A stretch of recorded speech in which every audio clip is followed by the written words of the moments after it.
El caso del que hablaremos hoy es muy controvertido. Los detectives tardaron varios años en descubrirlo, pero podría haberse revelado mucho antes si los detectives hubieran estado un poco más atentos.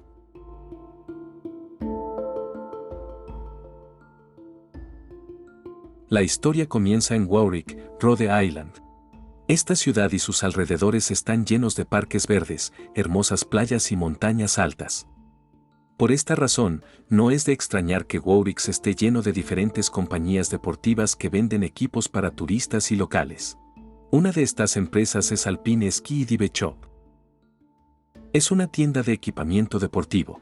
Fue en 1989, donde trabajó la heroína de nuestra historia de hoy, una mujer llamada Victoria, o como la llamaban sus amigos, Vicky Cushman. No se sabe mucho sobre su pasado, aparte del hecho de que Vicky sirvió en el ejército antes de trabajar en Alpine. A los 1989 años tenía 29 años, era soltera y no tenía hijos. Por supuesto, ella ha tenido varias relaciones en el pasado, pero ninguna de ellas terminó con el matrimonio. La tienda en la que trabajaba Victoria siempre tenía muchos clientes y la mujer encontró este trabajo muy interesante, en gran parte porque Vicky era sociable y era fácil de conocer. Ella era muy amable y receptiva, lo que hacía de Victoria una de las favoritas de sus colegas. Después de terminar el turno de trabajo, Victoria regresaba a casa, y su casa también estaba ubicada cerca del trabajo, en el complejo Alpansky. Como ya se mencionó, vivía sola, o más bien no del todo, tenía un gato al que amaba mucho. Como ya se podía entender, Victoria era una persona responsable. Ella nunca perdió su trabajo sin avisar a sus colegas. Nunca, hasta el 11 de agosto de 1989. En este día, cuando la tienda ya estaba lista para abrir, Victoria todavía no estaba en el lugar de trabajo. El hecho de que ella no advirtiera de su ausencia era extremadamente inusual. Sin embargo, no había problemas para averiguar la razón de la ausencia de Victoria, porque su apartamento estaba literalmente al otro lado de la calle de la tienda, en el segundo piso del edificio. Dos colegas de Victoria fueron a su casa. Antes de entrar en el apartamento, ya vieron algo extraño. A saber, la puerta del apartamento estaba entreabierta y nadie respondió a los gritos. Entonces uno de los colegas de Victoria, con un codo, abrió la puerta de su apartamento. El hombre entró y vio el cuerpo de Victoria en el piso de la sala de estar. Por supuesto, en ese mismo momento se llamó a la policía a este lugar. Los policías que llegaron encontraron el cuerpo de Victoria en la sala de estar, en el piso, cerca de una ventana abierta sobre el techo del porche de un edificio de 2 pisos. Estaba boca abajo, un poco de lado, con sangre alrededor de su cabeza. De la ropa vestía ropa interior y una bata blanca, ahora con manchas rojas de sangre.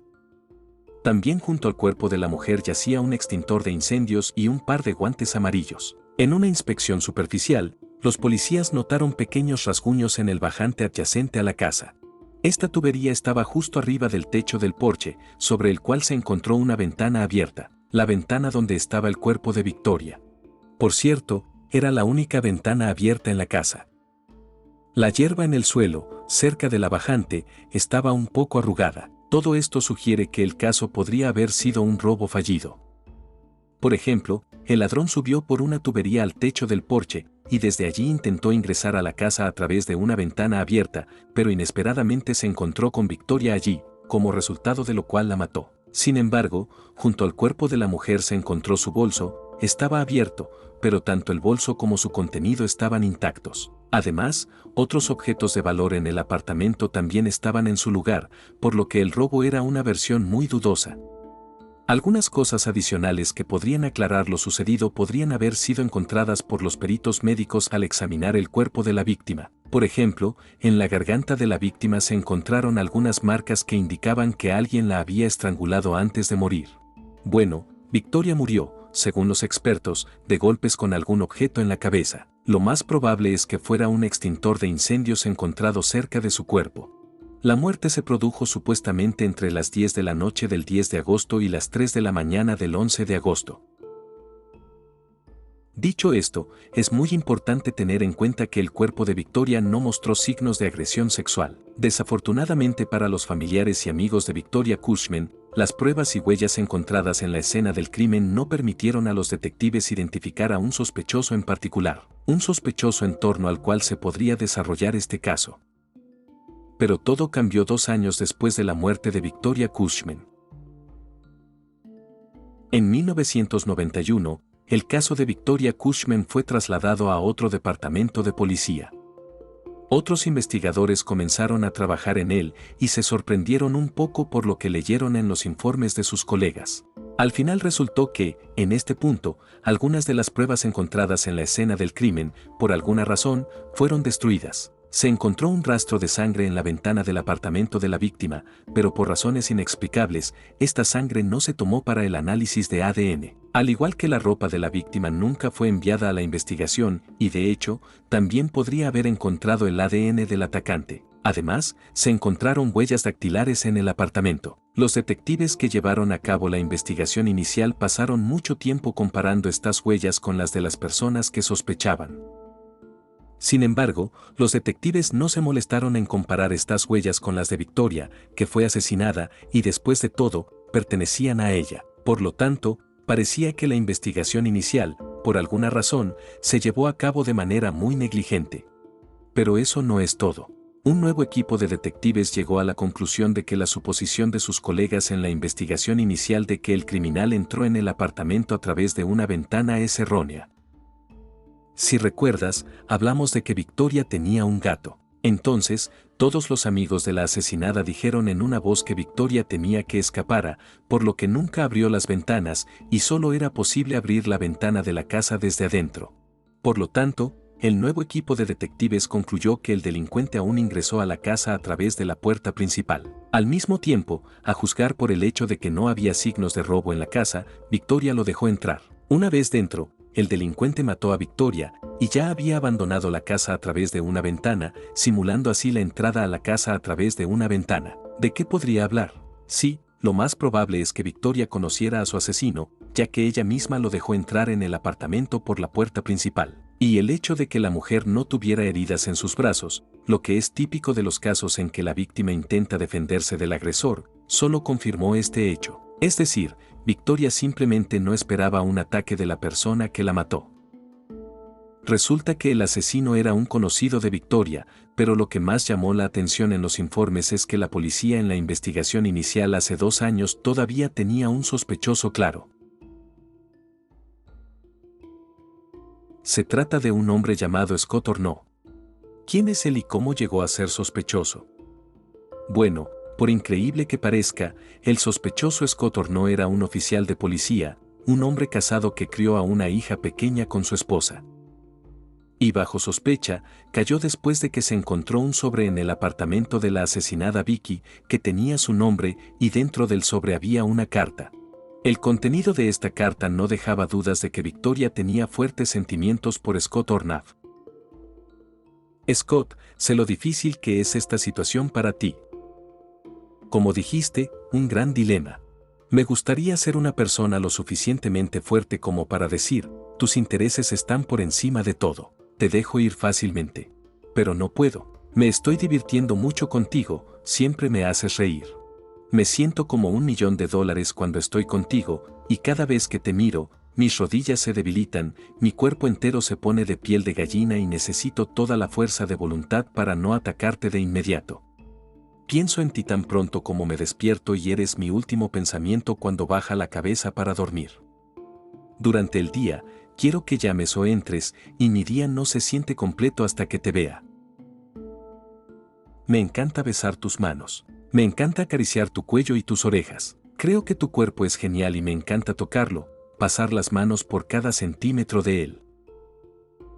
Creo firmemente que solo vivimos una vez y debemos aprovechar al máximo el tiempo. Somos demasiado buenos para no pasar tiempo juntos. Si espero a que trates de arreglar las cosas, me temo que te perderé. Ahora estás diciendo que no puedo perderte porque nunca te he tenido. Pero te equivocas. Hemos tenido mucho en las últimas semanas. Sucedió algo especial que no puedo negar o ignorar fácilmente. Sé que estás casado y que tienes un hijo. Sé que tienes miedo de perderlo, pero admitiste que no todo está bien en tu casa. No creo que hacer el amor me vaya a empeorar. Sé que no tenemos mucha esperanza en nada, pero al menos ya te extraño terriblemente. Tengo tantas ganas de verte. Victoria escribió en esta carta, y resulta que Victoria y Scott, a pesar de que Scott estaba casado, realmente tuvieron un romance. Comenzó hace unos meses. Scott era aficionado al buceo, por esta razón, a veces iba a la tienda en la que trabajaba Victoria para comprar equipo deportivo allí. Allí se conocieron. Con el tiempo, comenzaron una relación. Scott le dejó en claro a Vicky que su relación tiene el potencial de permanencia que ella había soñado. Aunque sabía que Scott estaba casado y tenía un hijo, esto no la detuvo, porque Vicky creía que Scott abandonaría a su esposa por ella. Y esa expectativa tenía terreno. Después de todo, Scott le hizo saber a Vicky que su matrimonio actual no le convenía, incluso si en realidad no lo era. Se lo dijo a Vika para mantenerla enganchada. Muchos amigos y colegas de Victoria sabían de su romance con Scott. Confirmaron a la policía que Victoria estaba enamorada de Ornav. Sin embargo, la relación de Victoria y Scott cambió drásticamente el 9 de agosto de 1989, un par de días antes de su muerte. Ese día, Victoria llegó al trabajo muy molesta. A una amiga le dijo que Scott quería terminar su relación y centrarse en la familia. Sin embargo, la misma amiga de Victoria le dijo a la policía que Victoria era una mujer muy obstinada y que claramente no iba a dejar que el ganado fuera fácil. Scott Ornav probablemente sabía que Vicky tendría dificultades para convencerse del final de su relación. Incluso llegó al punto de que el 10 de agosto, un día antes de la muerte de Victoria, Ornav llegó a la tienda de Victoria con su esposa y su hijo, dejando en claro a Victoria que ya no estaba disponible para ella. Pero eso tampoco la detuvo. Ese día, le entregó a Horn una nota pidiéndole que la llamara. Bueno, la noche anterior a su muerte, escribió la misma carta que la policía encontró en su apartamento. Al mismo tiempo, la atención especial de los policías en la carta merecía una frase que aún no se mencionó en la historia: creo que sería mejor si tu esposa se enterara de nuestra relación. Entonces, hace 2 años, Scott Ornav negó haber tenido una aventura con la asesinada, y solo cuando la policía le ofreció someterse a un polígrafo, se dio cuenta de que no tenía sentido mentir. Luego, para no someterse a un polígrafo, admitió que tuvieron una aventura. Sin embargo, la policía lo interrogó solo una vez y eso fue todo. Lo dejaron ir. Volvió al servicio, pero tenía un motivo. La misma frase en la carta. Creo que sería mejor que tu esposa se enterara de nuestra relación, manteniendo al nuevo equipo de detectives en paz. ¿Podría Horn estar involucrado en la muerte de Victoria? ¿Podría matarla para que Victoria no le contara a su esposa sobre el romance? ¿Y por qué se llevó a cabo una investigación inicial tan negligente, tal vez para ocultar la participación de Ornav? Estas preguntas molestaron al nuevo equipo de detectives. Ahora, en 1993, 4 años después de la muerte de Victoria, también estaban claramente interesados en interrogar a Scott Ornav por sí mismos. Al comienzo del interrogatorio, se trataba de la relación de Victoria y Scott Ornav. Scott, ¿cómo conociste a Vicky Cushman? Conocí a Vicky Cushman a través del buceo. Trabajaba en la tienda Alpine Dive. Ella me invitó a su apartamento para que me levantara y tomara té helado o limonada.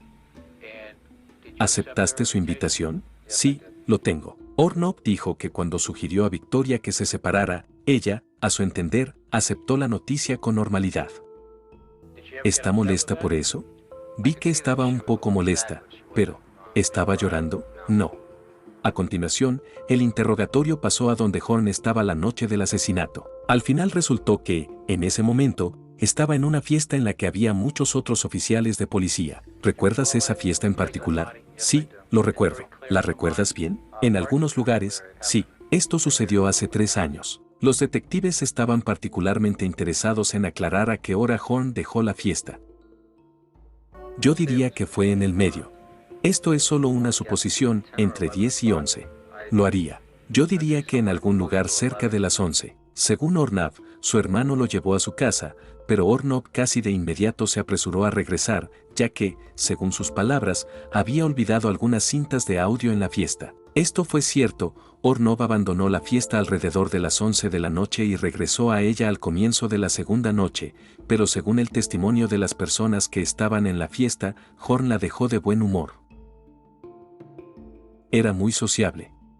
Cuando regresó a la fiesta, 2 horas después, su comportamiento cambió drásticamente. Parecía pálido, aturdido y retraído.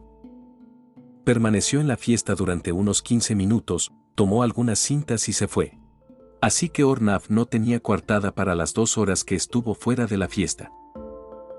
Pero justo en ese momento, según el informe de los expertos, Victoria fue asesinada. Aproximadamente una semana después, Scott fue llamado para un segundo interrogatorio. No fue grabado en audio, pero los informes dicen que Scott se sonrojó bruscamente en algún momento, tartamudeó en el curso de sus respuestas, y sus muchas palabras sobre dónde estaba en el momento del presunto asesinato de Victoria contradecían el testimonio de muchos testigos, incluido el de su hermano e incluso su esposa.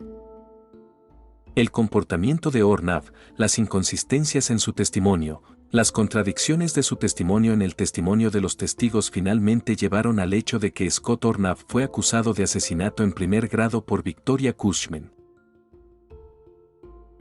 El juicio de Scott Ornov comenzó el 15 de mayo de 1996. No había pruebas físicas contra el ganado, por lo que el caso se basó solo en los recuerdos de los testigos de Ornov esa fatídica noche. Con esto en mente, como era de esperar, no fue un asunto fácil de acusar. El propio Ornov fue muy silencioso en el juicio, pero una de sus respuestas se estrelló bruscamente en la memoria del jurado. Cuando se le preguntó si había tenido un romance con Victoria, Ornov respondió con arrogancia: tuve novelas en el lado antes de Victoria, con Victoria y después de ella. A pesar de esta confesión, la esposa de Ornov, que en ese momento estaba embarazada de su segundo hijo, lo apoyó en el juicio. El juicio duró varias semanas. Como resultado, brevemente, la declaración final del juez es la siguiente: el tribunal es consciente de que el caso del Estado se basa en gran medida en evidencia circunstancial.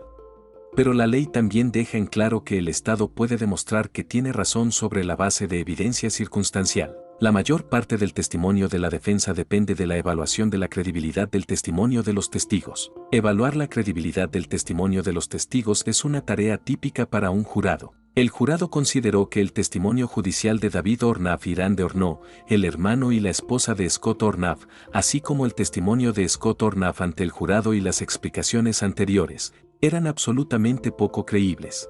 A juzgar por todas las pruebas y la conclusión razonable de ellas, el tribunal está bastante convencido de que Scott Ornov dejó la fiesta con David, su hermano, en algún momento después de 23:00. Luego, se llevó su coche del garaje de la casa. Después de eso, condujo una corta distancia hasta el apartamento de Victoria Cushman. Fue su último y más significativo intento de disuadirla de perseguirlo como su objeto amoroso.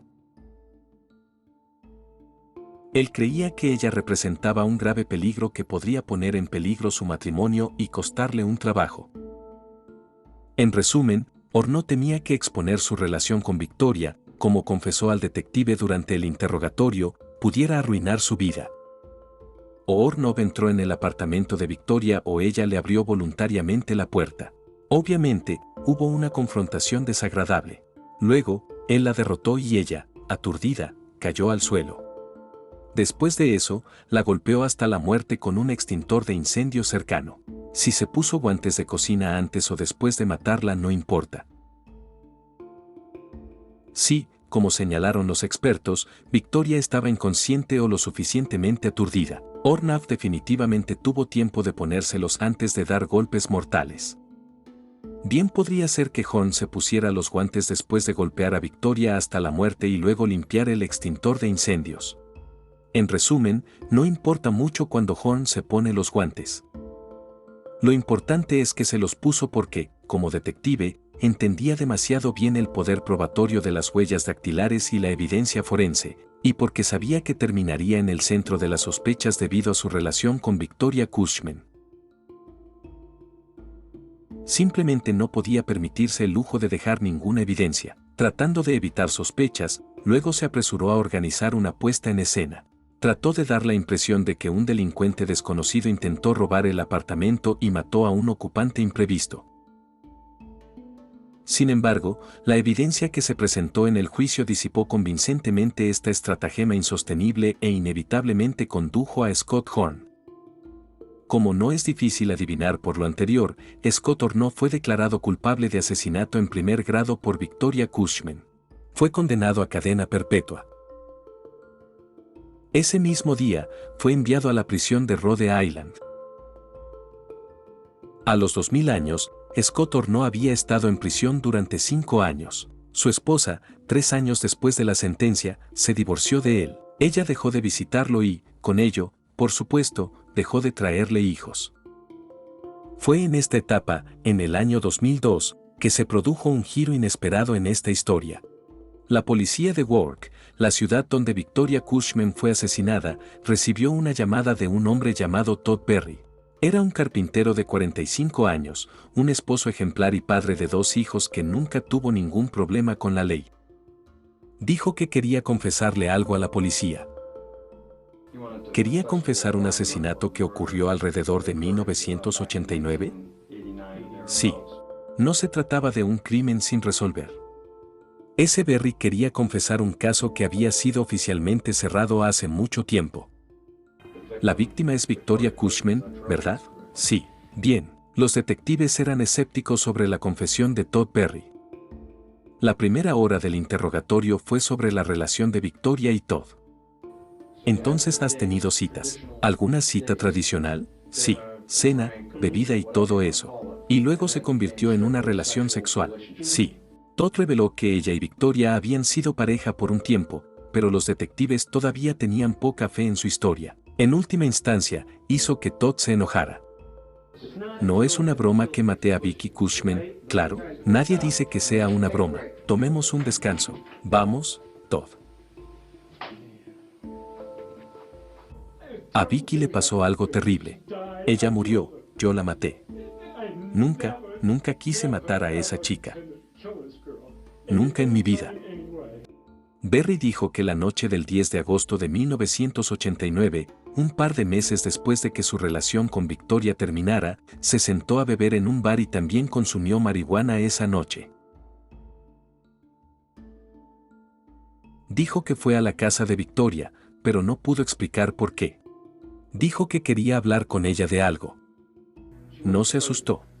Ella, ya sabes, era más como, ¿qué has olvidado aquí? En general, comencé a hablar sobre nuestra relación, y que nunca consideré que esa relación fuera saludable.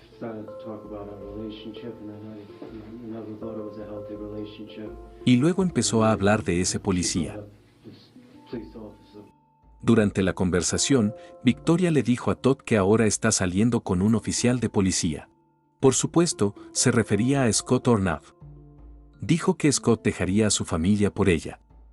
Las cosas se están calentando un poco porque le dije, Vicky, vas a arruinar la vida de este tipo. Y ella no, él se alejará de ellos, él lo abandonará todo. Dije que no, Vicky. Luego, en un momento dado, Victoria descubrió que su gato saltaba a la calle a través de una ventana. La enfureció, culpó a Todd por eso. Voy a hacerlo, ya sabes. Si le pasa algo al gato, te demandaré. Y luego perdí la cabeza. ¿Qué pasa? Luego yo.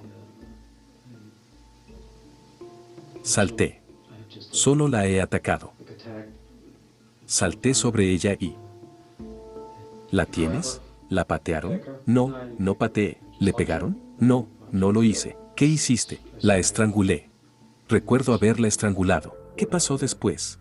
Y luego la golpeé en la cabeza con algo que estaba en o cerca de la mesa de café. ¿Y con qué crees que la golpeaste? Creo que la golpeé con un objeto pequeño. Era de ese tamaño. Al final resultó que, el verdadero arma del crimen no era un extintor de incendios, como se creía antes, sino un joyero de metal. Luego, ese Berry comenzó a describir en detalle cómo cometió este crimen. En esta etapa, ninguno de los detectives tomó sus palabras con escepticismo. Sin embargo, Berry nunca pudo explicar los motivos de su acción. En su historia solo había remordimiento. No estoy 100% seguro de recordar todo lo que pasó esa noche. Aparte de estar fuera de mí, hice algo terrible con esta pobre chica. No merecía morir. Lo que me hizo hacer algo como esto no tengo idea.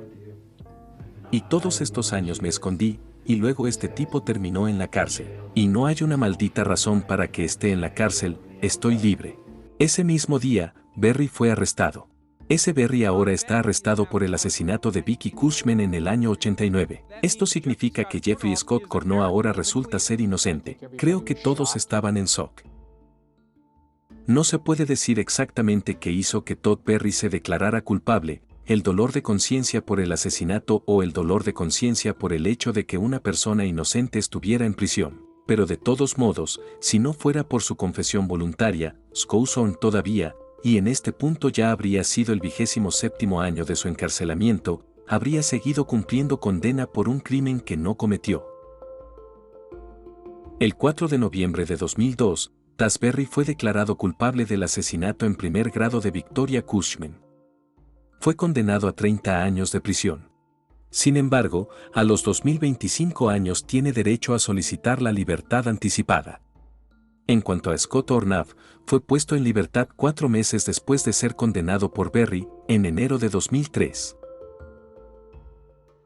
3 años después de eso, Scott recibió una compensación global de $600,000 y también se le otorgaron pagos anuales de $60,000 al año.